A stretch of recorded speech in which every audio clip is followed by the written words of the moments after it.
Children's Day is coming. It's one of my favorite holidays.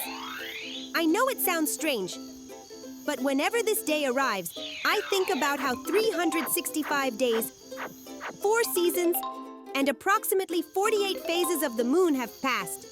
Weird? Maybe. But what's the matter? I like studying these cycles. Everything about it is really cool. So, let me explain why I like this subject so much. Off we go!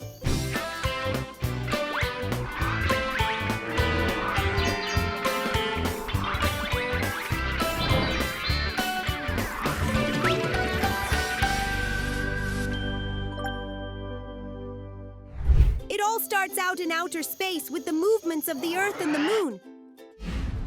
The Earth rotates around itself in a movement called rotation, forming day and night in about 24 hours. Additionally, the Earth revolves around the Sun, resulting in the 4 seasons. This movement takes approximately 365 days and 6 hours to complete. And that is the basis for the solar year, which is the period we use in modern calendars. While the Earth rotates, the stars remain fixed. The Sun is one of them, and so are the constellations. That's why, at certain times of the year, we see constellations that weren't there the previous month. The Orion constellation, for example, appears in the sky of the southern hemisphere only in the summer. Isn't it cool? And let's not forget about the moon. The moon, our natural satellite, also orbits the Earth. And this movement takes about 27 days to complete. This period is known as the lunar month. But even before discovering all this, people used these cycles to plan events here on Earth.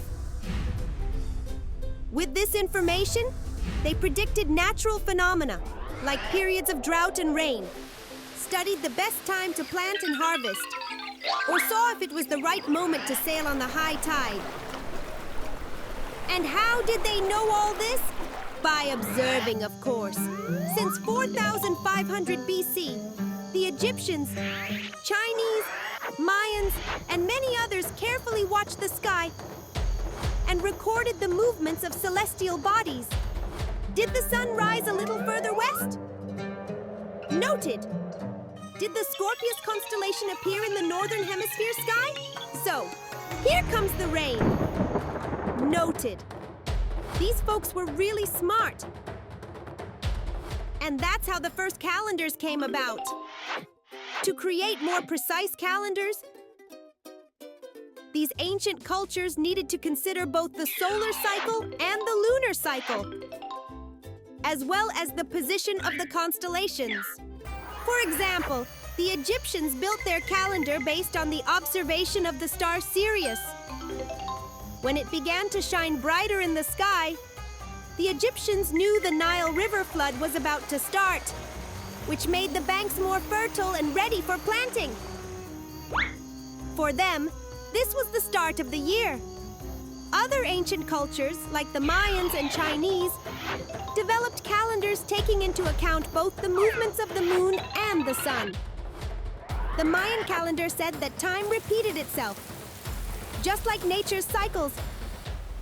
So they knew that the rainy season would come again next year. The Chinese calendar is based on the moon's phases over a certain period, which is why in China, New Year is celebrated on a different date than ours. Pretty cool, right? The calendar we use today is the Gregorian calendar, which follows the solar cycle of 365 days and 6 hours. With an extra day added every 4 years, it is called the leap year, and it happens because of those 6 hours that accumulate. Observing the cycles of the moon and the Earth played a crucial role in the construction of calendars in different cultures throughout history. See? Among these calendars, some are quite complex and precise. They show us the importance of observing the stars and understanding the movements of celestial bodies for human and cultural activities. Today, we continue to use calendars that combine the solar and lunar cycles. as they meet our needs and help us organize daily activities. I told you it was really cool to know about all these phenomena and history. There's still a lot to talk about. But for now, I'll say goodbye here. See you next time, guys. Bye!